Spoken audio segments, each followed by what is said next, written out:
सावन का आखिरी सोमवार हो, शायद यही लास्ट वाला है। सावन का आखिरी सोमवार, देवादिदेव महादेव प्रसन्न हो। प्रथम सोमवारी निकल गई, द्वितीय सोमवारी निकल गई, तृतीय निकल गई, चतुर्थ श्रावण का चौथा सोमवार होता है तो शिव पंचायत का पूरा पुण्य एक शंकर पर जल चढ़ाने से पूरा फल प्राप्त हो जाता है। शिव पंचायत सोमवार का दिन, सावन के महीने का सोमवार इतना प्रसिद्ध क्यों है? श्रावण के महीने के सोमवार का इतना महत्व क्यों होता है? उसका एक कारण है, सावन के सोमवार का इतना महत्व क्यों है? सारे सोमवार होते हैं, सारे श्रावण सोमवार का दिन होता है, सारे सोमवार मान्य होते हैं, पर सावन के सोमवार की इतनी महत्वता क्यों है? इसलिए सावन के सोमवार की महत्वता इसलिए है कि भगवान देवादिदेव महादेव का विवाह ख्याति देवी लक्ष्मी जी से करना चाहती थी, पर माता लक्ष्मी ने, भगवान शिव ने माता लक्ष्मी का चेहरा देखा, पढ़ लिया कि ये तो भगवान नारायण के स्नेह है और भगवान नारायण लक्ष्मी जी से विवाह करना चाहते। और दोनों के विवाह की बात भगवान देवादिदेव महादेव ने माता ख्याति देवी से कह दी कि इनका विवाह करो। अब माता लक्ष्मी जी ने बड़ा निवेदन करा, आपने हमारा विवाह भगवान नारायण के साथ में कर दिया, हमारे मन की बात को रख लिया, बड़ी कृपा करी भोले बाबा। मेरा मन है मैं आपके चरणों की सेवा करूं, मुझे कोई सेवा आपकी बताओ।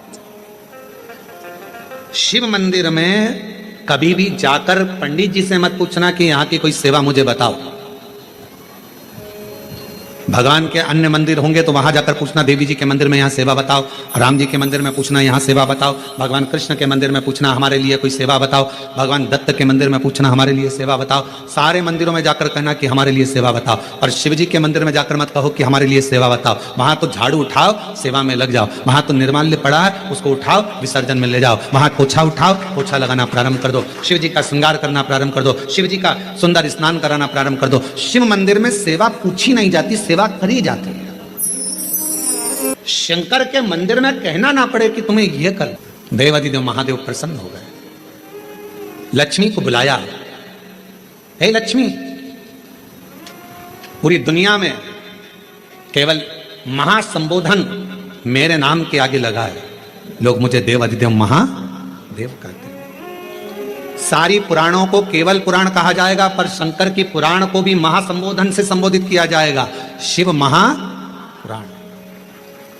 लक्ष्मी, मुझसे जो जुड़ा हुआ है, मेरे नाम के आगे महासंबोधन लगा हुआ है, लोग मुझे महादेव कहते हैं। और लक्ष्मी, तूने पूरे श्रावण के महीने में मेरी सेवा करी है, और आज सोमवारी के दिन तूने मेरी अविरल भक्ति को धारण करा है, बिना पूछे सेवा में, बिना दिखावे के तल्लीनता से सेवा करी है। मैं अपना महासंबोधन दुनिया में किसी को नहीं देता, आज तुझे दे रहा हूं।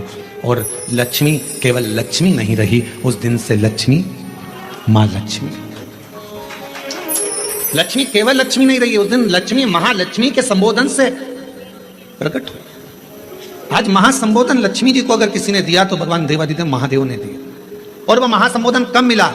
सोमवार की, इस श्रावण के सोमवारी के दिन जो हम व्रत करते हैं, साधना करते हैं, उपास करते हैं, अर्चना करते हैं। पूरे वर्ष आप सोमवार का व्रत करते हैं कि नहीं करते वो पता नहीं, पर सावन के महीने में 4-5 जो भी सोमवार पड़ जाएं, अगर उस पर अगर आपने व्रत कर लिया, व्रत को धारण कर लिया, या शिवालय के जाकर भगवान शंकर की आराधना कर ली, तो पूरे वर्ष के सोमवार का फल सावन के महीने के 5 या 4 सोमवार में प्राप्त होगा। श्रावण के सोमवार की इतनी महत्वता है।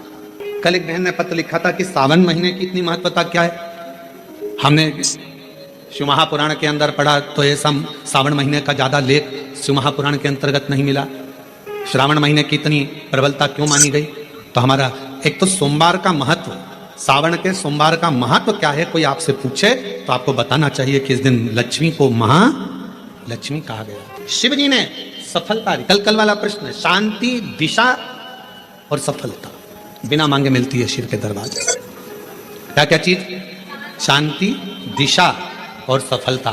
शिव के दरवाजे पर जाकर केवल आप सेवा करो, शिव के दरवाजे पर जाकर आप केवल जल अर्पित करो, शंकर जी की चौखट पर जाकर आप नमन करो, देवाधिदेव महादेव के शिवालय में जाकर प्रणाम करिए। भगवान शंकर की चौखट पर, द्वार पर अगर आप जा रहे हो, 3 चीजें आपको मांगना नहीं पड़ेगी। जैसे लक्ष्मी जी ने शिव जी से नहीं मांगा कि मुझे महासंबोधन दो, लक्ष्मी जी ने नहीं मांगा कि मुझे भगवान विष्णु दो, लक्ष्मी जी ने नहीं मांगा कि मुझे ये देना। लक्ष्मी जी तो शंकर भगवान की सेवा में लग गई, तो लक्ष्मी जी को 3 चीजें अपने आप मिल गई। एक शांति हृदय की, दूसरा दिशा, लक्ष्मी जी को कहां जाना है, और तीसरे नंबर पर सफलता। माता लक्ष्मी केवल लक्ष्मी नहीं रही, उनको महालक्ष्मी कहा। महालक्ष्मी।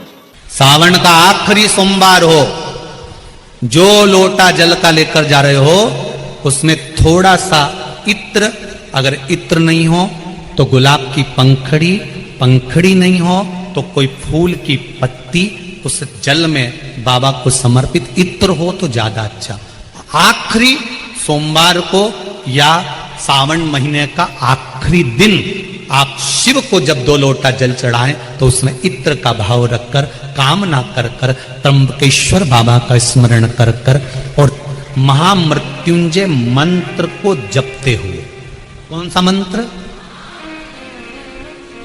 ये वेद का बड़ा सुंदर मंत्र है, इसको चिल्लाकर नहीं बोला जाता, भीतर महामृत्युंजय मंत्र का स्मरण करते हुए। और अगर महामृत्युंजय मंत्र याद नहीं हो तो पंचाक्षर मंत्र नमः शिवाय, पंचाक्षर का स्मरण नहीं रहे तो षडाक्षर ओम नमः शिवाय, षडाक्षर का स्मरण नहीं हो तो श्री शिवाय नमस्तुभ्यम। आपसे निवेदन है, पार उसको अगर सफलता प्राप्ति नहीं हो रही है तो धतूरा ढूंढो। धतूरा कहीं बाजार में नहीं मिलेगा, किसी वृक्ष से धतूरा तोड़ लिया, कुछ मत चढ़ा, तू शंकर जी के मंदिर में जाकर तेरा नाम और गोत्र बोल और शिव जी को धतूरा चढ़ाना चालू कर दे। तो श्रावण के महीने में किसी भी एक सोमवार को अगर व्यापार नहीं चल रहा है, नौकरी नहीं मिल रही है, तो कोई तकलीफ आ रही है, तो कोई कष्ट आ रहा है, कोई रोग बढ़ रहा है, डॉक्टर से ऐसा लग रहा है कि ये बड़ी बीमारी बताने वाला है, शरीर में कोई गांठ पड़ गई है और वो जांच के लिए गई है, तो बिल्कुल श्रावण के महीने में किसी भी एक सोमवार को गंगा जल लेकर जाइए शिव मंदिर में। शंकर जी के मंदिर में थोड़ा सा गंगा जल नंदी को समर्पित कर कर, थोड़ा अशोक सुंदरी को समर्पित कर कर, थोड़ा गणेश और कार्तिकेय को समर्पित कर कर, थोड़ा सा गंगा जल जया विषहरा शामरी बारी दौतली और देव को समर्पित कर कर, थोड़ा सा गंगा जल शिवलिंग पर समर्पित कर दो। उस गंगा जल को वापिस झेल कर लेकर आओ। 3 दिन तक लगातार उस गंगा जल को पीना प्रारंभ करो। उसके बाद जांच के लिए आप कहीं पर भी जाइए, बाबा कृपा जरूर करेगा, ये निश्चित था। श्रावण के महीने में 3 जगह पर बेलपत्र, एक अशोक सुंदरी वाली जगह पर जिसकी डंडी का मुख जहां से पानी बहता है वहां रहे, बहुत ध्यान से सुनना। दूसरी बेलपत्र माता पार्वती जी का हस्त कमल जो जलाधारी है वहां, उसका डंडी का मुख अपनी ओर हो। तीसरी बेलपत्र शिवलिंग के ऊपर जिसका डंडी का मुख तुम जहां बैठे हो उससे ठीक विपरीत हो। अगर आप यहां बैठे हो तो डंडी का मुख उधर हो, आप यहां बैठे हो तो डंडी का मुख उधर हो, अपने विपरीत में डंडी का मुख हो। बेलपत्र चढ़ा देने के बाद 2 हाथ में जो तुम्हारे जल का पात्र है उसको बाबा को धीरे धीरे तीनों स्थान पर धार थोड़ी थोड़ी चढ़ाई है और फिर बाबा का आचमन कर कर आई है। कोई महापुराण की कथा कहती है 5 चीजें शंकर भगवान पर चढ़ती है। शिव जी को देने के लिए तुम्हारे पास कुछ भी ना हो, कुछ भी नहीं, ना तुम्हारे पास श्रीफल है, ना लड्डू है, ना पेड़ा है, ना केला है, ना जाम है, ना एप्पल है, कुछ भी तुम्हारे पास में नहीं है, प्रसाद भी तुम्हारे पास में नहीं है, कुछ मत दो शंकर भगवान को। खुद शंकर के मंदिर जाना चालू कर दो। शिव तुमको अपना प्रसाद बनाकर अपने आनंद के साथ सुखी करना प्रारंभ कर के 5 सोमवार की महिमा क्या होती है तो कहा, अगर भगवान शंकर वर्णन करते हैं ब्रह्मा और भगवान नारायण की साक्षी में, जिसके घर में शिवलिंग होगा, जो शंकर के मंदिर में 1 लोटा जल चढ़ाने के लिए जाएगा, जो शिव महापुराण की कथा को श्रवण करने के लिए जाएगा, उसके घर में दोनों देवियां एक साथ कदम रखकर प्रवेश कर जाएगी। सरस्वती का कदम पड़ेगा, बुद्धि आएगी, विवेक आएगा, और फिर लक्ष्मी का कदम पड़ा तो लक्ष्मी उसके घर में श्रेष्ठता के साथ निवास करेगी। श्रावण का 33 कोटि देवी देवताओं ने भगवान देवाधिदेव महादेव के हाथ जोड़कर मांगा है कि एक महीना ऐसा दे दो जिस महीने में अगर संसार का मनुष्य संसार में जन्म लिया मानव अगर मान लो संसार में पैदा हुआ मनुष्य अगर शंकर भगवान को जल चढ़ाना भूल जाए तो 33 कोटि देवताओं ने शंकर भगवान से कहा कि हम देवता देवाधिदेव महादेव आपको जल चढ़ाएं और जल चढ़ाएं और उनकी समस्या भी समाप्त हो जाए। तो देवताओं को देखकर भगवान शंकर ने कह दिया, एक श्रावण का महीना मैं आपको देता हूं, उसमें कुछ मत करना, आपको लोटा भरकर जल चढ़ाने की भी जरूरत नहीं पड़ेगी, जो वर्षा होगी देवाधिदेव महादेव पर जल चढ़ाकर चली जाएगी, संपूर्ण विश्व का कल्याण। कौन कर रहा है ये? सावन का महीना तुम्हारे लिए और हमारे लिए नहीं आता, सावन का महीना तो देवाधिदेव महादेव के लिए आता है कि आप और हम अगर शंकर मंदिर जाना भी भूल गए, शिव के मंदिर तक भी नहीं पहुंच पाए, शंकर की चौखट तक भी नहीं पहुंच पाए, शिव का स्मरण भी नहीं कर पाए, शंकर का स्मरण हम उसका भजन भी नहीं कर पाए, तो ये देवता भी हमारे लिए भजन कर जाते हैं। भगवान को धतूरा कब चढ़ाना चाहिए उसका विशेष ध्यान रखें। जैसे शिवरात्रि है, प्रदोष है या सोमवार है या कोई विशेष आपका उत्सव है, आप शिव जी को धतूरा चढ़ा सकते। शंकर भगवान को 33 कोटि देवता को अलग अलग स्नान करा सकें, 33 कोटि देवता को अलग अलग रख सकें, 33 कोटि देवता को अलग अलग चावल चढ़ा सकें, 33 कोटि देवता को अलग अलग हम चंदन चढ़ा सकें, यह हमारी सामर्थ्यता नहीं। तो क्या करा, दूध शंकर जी पे चढ़ाया, जब वो बहकर नीचे जा रहा है, जहां से निकलकर दूध उत्तर की ओर जा रहा है, उस स्थान पर जहां दूध जमीन पर गिरा, गिरते से जितनी दूर तक गया वहां 33 कोटि देवता विराजमान होते हैं, उनको उसका भाग प्राप्त हो जाता है, उनका भाग। तर को बेलपत्र चढ़ाने से किस किस चीज की प्राप्ति होती है, किस किस चीज की प्राप्ति? शिव महापुराण की कथा कहती है, एक बेलपत्र यदि शिव को समर्पित करा जाता है तो रिद्धि तुम्हारे घर में प्रवेश कर जाती है, दूसरा बेलपत्र जब हम समर्पित करते हैं तो सिद्धि तुम्हारे घर में प्रवेश कर जाती है, तीसरा बेलपत्र यदि हम समर्पित करते हैं तो श्री गणेश हमारे घर में प्रवेश कर जाते हैं, चौथा बेलपत्र यदि हम समर्पित करते हैं तो भगवान नारायण लक्ष्मी को लेकर हमारे घर में प्रवेश कर जाते हैं, और पांचवा बेलपत्र जब हम समर्पित करते हैं तो भगवान शंकर गौरा जी के साथ तुम्हारे घर में प्रवेश कर जाते हैं। 5 बेलपत्र ही जीवन का सुख प्रदान कर देते हैं। सोमवार से सोमवार तक का सावन आया है, ये 72 वर्ष के बाद आया, आपको कल कथा में कहा था। इसके पीछे के भाग में यदि पीला चंदन लगाकर, अग्र भाग में लाल चंदन लगाकर आप जिस समय पर पूजन करेंगे और धतूरा चढ़ाने का समय आए, उस समय पर जब आप समर्पित करेंगे तो ये भाव से समर्पित करें कि हमारे घर में जो क्लेश है वो समाप्त करें भोलेनाथ, और श्री शिवाय नमस्तुभ्यम बोलकर वो धतूरा भगवान देवाधिदेव महादेव को समर्पित करिए। उसका फल फिर हमें बताना कि उसका फायदा मिला कि नहीं मिला। के महीने में 4-5 जो भी सोमवार पड़ जाएं, अगर उस पर अगर आपने व्रत कर लिया, व्रत को धारण कर लिया या शिवालय के जाकर भगवान शंकर की आराधना कर ली, तो पूरे वर्ष के सोमवार का फल सावन के महीने के 5 या 4 सोमवार में प्राप्त। किसी ने पूछा अन्य देव और महादेव में क्या अंतर है? हमने कहा देवता देते हैं बल्ला झाड़, महादेव देता है छप्पर। फिर किसी ने पूछा अन्य देव के भक्त और महादेव के भक्त में क्या अंतर है? हमने कहा एक अंतर है, अन्य देव का जो भक्त होता है वो हो सकता है कि मार्ग से भटक जाए, पर महादेव का जो भक्त होता है वो विश्वास पर जीता है, शिव के भरोसे पर जीता है, तो भटकता नहीं है। 108 अक्षत के दाने हाथ में हो और आपकी कामना कर जिस कार्य के लिए आपने बाबा को आज स्पर्श किया है, हाथ में लेकर जहां आपने चंदन लगाया है उसी जगह पर हथेली से बाबा को चंदन वाले स्थान पर उस 108 चावल के दाने को रख देना चाहिए, छोड़ देना चाहिए, ये लगा देना चाहिए। विशेष अर्घ का महत्व किसी कर्मकांडी ब्राह्मण से अवश्य पूछना कि उसका फल क्या। मंदिर में अगर कोई दिया रखा हुआ है और आप घर से इतनी बड़ी डब्बी ले गए, उसमें घी थी, बत्ती थी, माचिस थी, माचिस बत्ती और घी डब्बी में तुम लेकर चली गई, दिया लेकर नहीं गई, तुमने दूसरे के रखे हुए दिए में अपनी बत्ती लगाकर आ गई हो, तो तुम हजारों बार बत्ती लगाना, जिसका दिया था उसी के खाते में वो दीप दान जाएगा, तुम्हारे खाते। बाबा से शंभु कोई रोक के बताए, कोई टोक के बताए, अभी पालानी पड़ा है भोले। मेरे 3 नेत्र एक शिवालय में समाये हैं, मेरे 3 नेत्र जब मंदिर के अंदर प्रवेश करता है, दहली चढ़ता है, उस समय पर हैं, आप कह रहे हो मेरे 3 नेत्र हैं, आप 3 नेत्र से तीनों नेत्र तुम्हारे बंद रहते हैं, तो फिर ये संसार के लोगों को तकलीफ आती है, कष्ट आता है, बेचारा जल चढ़ाने आता है, पूजन करता है, अभिषेक करता है, अनुष्ठान करता है, पूजन करता है, तो इनके मन की दशा को आप कैसे देखेंगे? शंकर भगवान कहते हैं मेरे 3 नेत्र केवल मेरे चेहरे पर नहीं है, मेरे 3 नेत्र एक बेलपत्री में भी समाये हैं, मेरे 3 नेत्र एक त्रिशूल में भी समाये हैं, मेरे 3 नेत्र जलाधारी में भी समाये हैं, मेरे 3 नेत्र एक शिवालय में समाये हैं, मेरे 3 नेत्र जब मंदिर के अंदर प्रवेश करता है, दहली चढ़ता है, उस समय पर मेरा दूत मणिभद्र उन 3 नेत्रों से देख लेता है। मैं अकेला अगर नेत्र बंद कर बैठ भी जाता हूं, तो जब वो बेलपत्री का स्पर्श करता है, स्पर्श कर जब मुझे समर्पित करता है, उतनी देर में तो मैं समझ जाता हूं कि ये क्यों आया है, किस लिए आया है, क्या चाहता है। उस स्पर्श से समझा जाता है, स्पर्श से।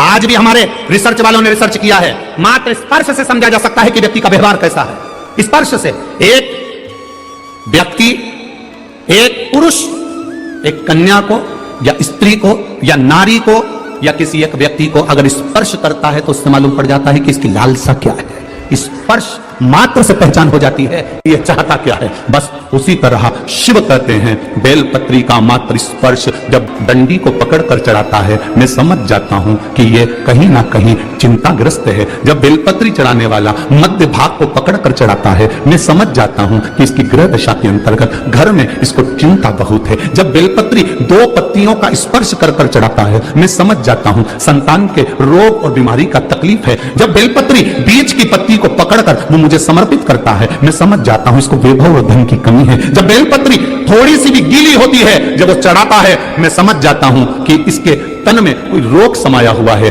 बेलपत्री में कोई डूट पीछे रह जाता है और ये समर्पित करता है, मैं समझ जाता हूं अदालत का कोई केस चल रहा होता है। बेलपत्री का मात्र एक स्पर्श तक बता देता है कि बेलपत्री चढ़ाने वाला किस भाव से बेलपत्री चढ़ा रहा है और चढ़ाकर महादेव ने उसको कैसे स्वीकार करा। ये तक हमारा स्कंद पुराण, लिंग पुराण और शिव पुराण बता देता है कि बेलपत्री चढ़ाने का तरीका क्या है। दुनिया के लोगों बेलपत्री का स्पर्श मात्र बता रहा है, स्पर्श मात्र। शंकर के शिवलिंग को जब बनाए तो सबसे पहले कैसे बनाए, उस तक का विधान शिव महापुराण में और लिंग पुराण में कहा गया। महाराज कहा क्यारे की मिट्टी हो, क्यारा मतलब समझिएगा जिस मिट्टी पर कोई गंदगी ना करी गई हो, ऐसी जगह का कोई भाग मिट्टी का लाया जाए जहां कोई गंदगी ना करे। शिव महापुराण की कथा कहती है। देखो पिछले वर्ष के लॉकडाउन से लेकर अभी तक की जो कथाएं आप लोग सुने हैं, उसमें शिवलिंग मट्टी का किस तरह से बनाया जाए और कैसी मट्टी हो और उसमें पानी कैसा मिलाया जाए, कैसा शिवलिंग तैयार करा जाए, उसका विधान वर्णन नहीं कर पाए, परंतु आज कथा निकली है तो उसको सुन लो। क्यारे की मिट्टी, क्यारे की मिट्टी मतलब जिस मिट्टी पर कोई गंदगी ना करी गई हो, ऐसी जगह की मिट्टी को लेकर जाए और मिट्टी को लाने के बाद थोड़ा पानी का सींचन कर दें, अर्थात घर में लाएं तो उससे पहले मिट्टी को पवित्र करें। अपने घर में गंगा जल रखा हो, यमुना जल रखा हो, सरयू जी का जल रखा हो, उससे मिट्टी का सींचन कर दें। मान लो अगर ये जल नहीं भी है तो जल के अंदर थोड़ा सा इत्र डालकर मिट्टी का सींचन कर। अगर इत्र भी नहीं है तो जल के अंदर थोड़ा सा दूध डालकर मिट्टी का सींचन कर। दूध भी नहीं है तो एक बेलपत्री जल के अंदर डालकर उस पानी का सींचन कर। बेलपत्र भी नहीं है, पीपल का पत्ता डालकर उसका सींचन कर दें। पर मिट्टी पर घर में लाते से ही, ये नहीं कि मिट्टी आज लाए और तुमको शिवलिंग कल बनाना है, तो मिट्टी अगर 1 दिन पहले लाए हो, 2 दिन पहले लाए हो, 4 दिन पहले लाए हो, तो उसी दिन जल का सींचन होना चाहिए। ये नहीं कि जिस दिन बनाएंगे उस दिन सींचन होगा। मिट्टी पर पानी का छींटा, सींचन भले ज्यादा मत डालो, पर छींटा तो उस दिन लगा देना चाहिए जिस दिन घर में मिट्टी लेकर आए हो, जिस दिन लेकर। फिर भले तुम शिवलिंग 15 दिन बाद बनाओ, 8 दिन बाद बनाओ, 10 दिन बाद बनाओ, 3 दिन बाद बनाओ, पर उस समय पर मिट्टी का सींचन उस समय हो जाना चाहिए।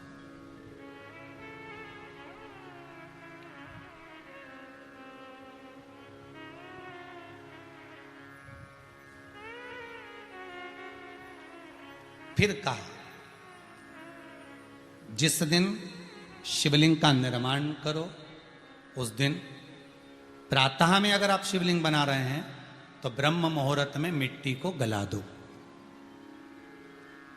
किस पानी से गलाना है उसका भी प्रमाण, उसका भी शास्त्र वर्णन करा। किस जल से गलाया जाए, शिव महापुराण की कथा कहती है अगर आपको आज शिवलिंग का निर्माण करना है, शाम को आप शिवलिंग का निर्माण कर रहे हो, तो अपने पानी का जो मटका होता है, हंडा होता है, रसोई घर में जहां पानी भर कर रखते हो, उसके नजदीक में एक कलश जिसमें अलग से ताजा जल भरा जाए और उस पर प्लेट ढकी हो और उस पर एक चावल का दाना रखा हो, उस जल को लेकर आओ।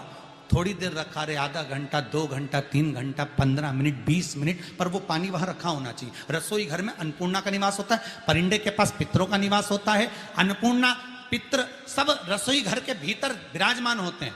शास्त्र कहता है 33 कोटि देवता एक समय के लिए, एक क्षण के लिए हमारे रसोई घर में प्रवेश करते हैं। इसलिए रसोई घर को तुम पूरे घर को स्वच्छ रखो ना रखो, पूरे घर को तुम साफ रखो ना रखो, पर रसोई घर एकदम क्लीन होना चाहिए, साफ होना चाहिए, स्वच्छ होना चाहिए। आज के जमाने में तो खैर गया, पर पहले जब मट्टी के चूल्हे होते थे, जब चूल्हा बंद होता था तो उसको गीला कर कर, गोबर को या पानी में उसको गीला कर कर, एक कपड़े को गीला कर कर पूरे चौके को, रसोई घर को पोंछा जाता था। मिट्टी का होता था वो, तो भी उसको पोता लगाते थे, पोंछते थे।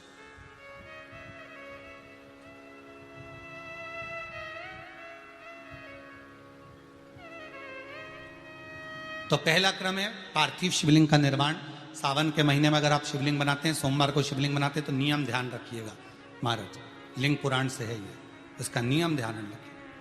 क्या करना है, मिट्टी को लाना है, जल का छींटा देना, छींटा जरूर देना, घर में लेकर आए और जल का छींटा होना जरूरी है। 2 दिन तक, 3 दिन तक मिट्टी रखी हुई है और उसके बाद अगर आपने पानी का छींटा नहीं दिया है और आपने डायरेक्ट मिट्टी को गला दिया और उसके बाद बनाया, तो उसका कोई प्रमाण नहीं। जल का छींटा अवश्य, फिर उसको रख दें। 15 दिन बाद बनाओ, 4 दिन बाद बनाओ, 3 दिन बाद बनाओ, 2 दिन बाद बनाओ। शिवलिंग जब बनाओ तब उस मिट्टी को, जो कलश आपने रसोई घर में रखा है चावल का दाना रखकर प्लेट के ऊपर, अर्थात उस कलश का जल उस मिट्टी में थोड़ा सा डालिए। क्यों डाला जाता है उसका भी भाव वर्णन किया है। अब भविष्य पुराण, स्कंद पुराण और अग्नि पुराण, इन तीनों से ले लिया गया, वर्णन किया गया। जब उस कलश का जल हम डालते हैं तो उस कलश में पितरों का भाव आ जाता है, अन्नपूर्णा का भाव आ जाता है, घर में लक्ष्मी का भाव आ जाता है, संपदा का भाव आ जाता है। पूरे 24 घंटे के अंदर एक क्षण के लिए रसोई घर में 33 कोटि देवता आते हैं, तो वो देवता का सारा भाव उस कलश के अंदर आ जाता है। और वो जल जब हम उस मिट्टी में मिलाते हैं तो गंगा, यमुना, सरयू, सरस्वती, ये 33 कोटि देवता में, तो इन सब का आनंद उस जल में आ जाता है। और वो जल जब हम मिट्टी में मिलाते हैं तो मिट्टी पवित्र हो जाती है, स्वयं कैलाश अधिपति को स्वीकार करने के लायक हो जाती है, निर्मित करने के लायक हो जाती है।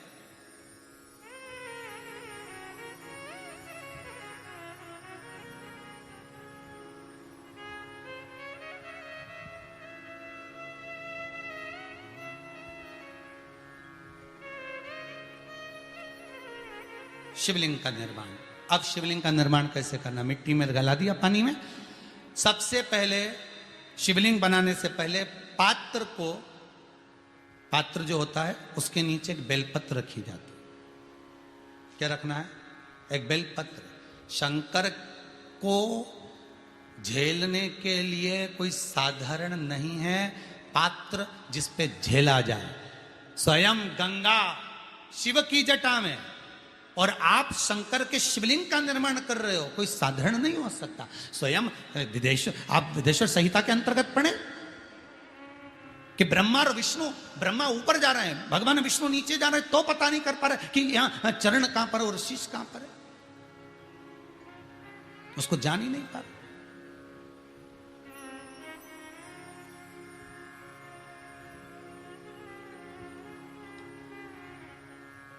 बस एक बेलपत्र, साधारण भाव में बेलपत्र भी सीधा भाग, और इस बेलपत्र की जो डंडी है वो उत्तर दिशा में रखना है थाली के अंतर्गत, जब आप शिवलिंग का निर्माण करें। उत्तर। इसके ऊपर जो गलाई हुई मिट्टी है वो डाल दीजिए, और डालने के बाद सबसे पहले शिवलिंग का स्वरूप बनाना है। सबसे पहले नीचे की जलाधारी नहीं बनाना, क्या बनाना है? शिवलिंग का स्वरूप बनाना। बनाने के बाद उसी शिवलिंग के पास में और मिट्टी डाल लीजिए, फिर जलाधारी का निर्माण करिए, फिर जलाधारी।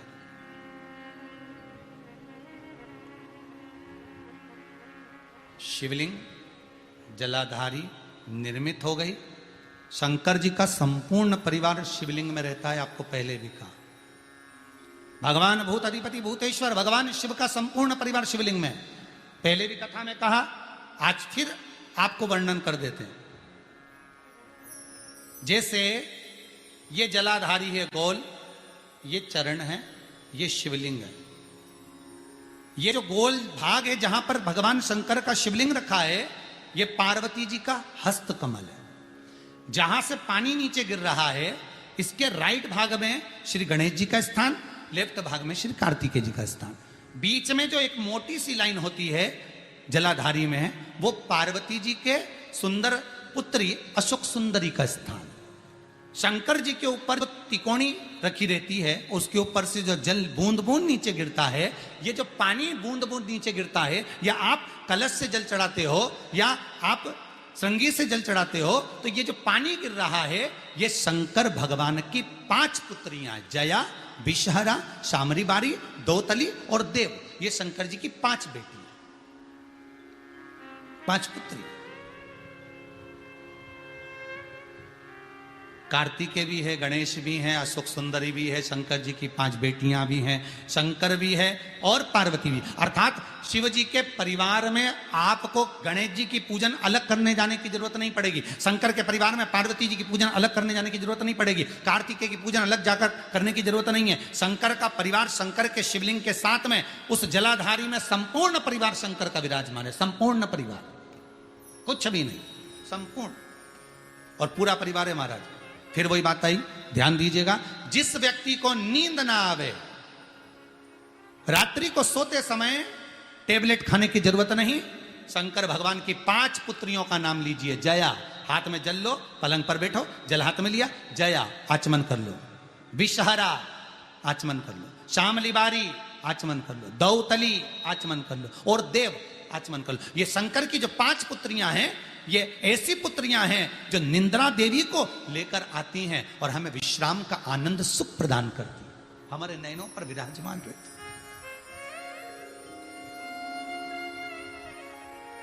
हाँ, यदि विवाह नहीं हो रहा, शादी नहीं हो रही है, बहुत समय से लगन देख रहे हो, शादी नहीं हो रही, बहुत समय से परेशान हो गए कि विवाह ही नहीं हो रहा, हम तो टेंशन में पड़ गए, लड़की 28 साल 30 साल का लड़का हो गया, विवाह नहीं हो रहा, कुछ मत करो। अष्टमी तिथि आए तो अशोक सुंदरी वाली जो जगह है, वहां पर हल्दी की 7 बिंदियां लगा दो, लड़का लड़की का हाथ उस बिंदी पर रखवा दो, उसका नाम गोत्र बोलो, उसी हल्दी में उसके हाथ पीले करवा दो, और पीपल के पेड़ पर उस हाथ के 5 छापे पड़वा दो, 3 महीने में विवाह पक्का हो जाता है महाराज। उसका इतना, अशोक सुंदरी के उस हल्दी का इतना प्रमाण,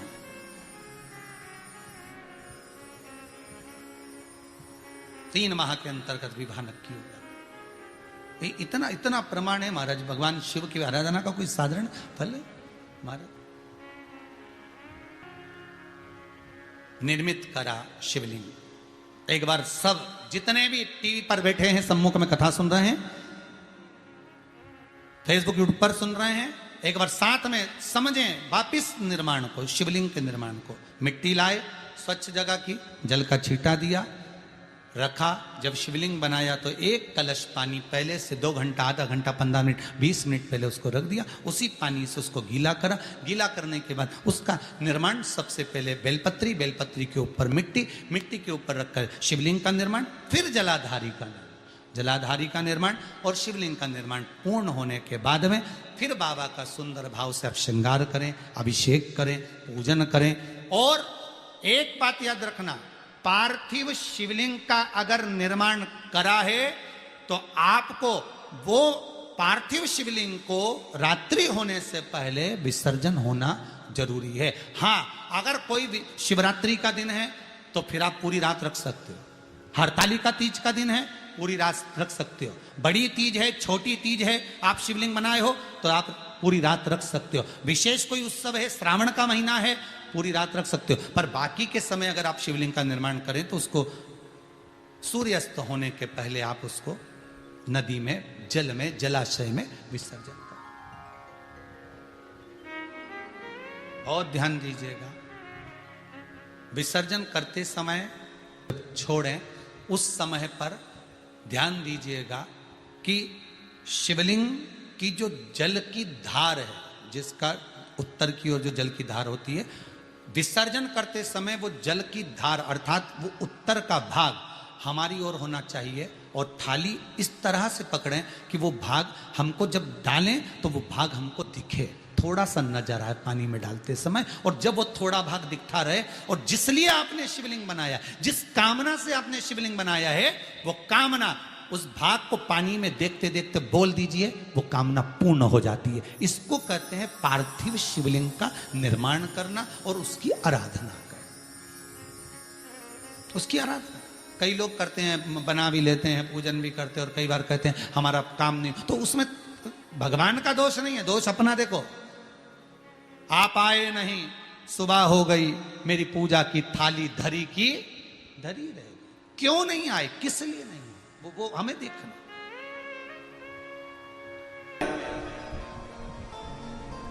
सनातन के प्रत्येक व्यक्ति के घर में बच्चा बच्चा ये जानता है कि तुलसी के पौधे की पवित्रता कितनी होती है, पीपल के वृक्ष की पवित्रता कितनी होती है, बट वृक्ष की पवित्रता कितनी होती है, बेलपत्र के पौधे की, बेलपत्र के वृक्ष की पवित्रता कितनी होती है, वो जानता। पीछे नहीं हटना है। एक बार कंपटीशन एग्जाम में बैठे पीछे नहीं हटना है। और जितने मेरे शंकर के भक्त 17 अगस्त को कांवड़ यात्रा में आ रहे हैं, जितने बेटे बेटियां कांवड़ यात्रा में सीहोर आ रहे हैं, उनसे निवेदन करूंगा, सीहोर आने से पहले अपने दिल को पहले पक्का कर लेना, मजबूत कर लेना कि मैं कांवड़ भरने जा रही हूं तो बाबा भी मुझे कहीं ना कहीं ज्वाइनिंग जरूर कराएगा, ये निश्चित है। मेहनत करूंगी 4 गुना।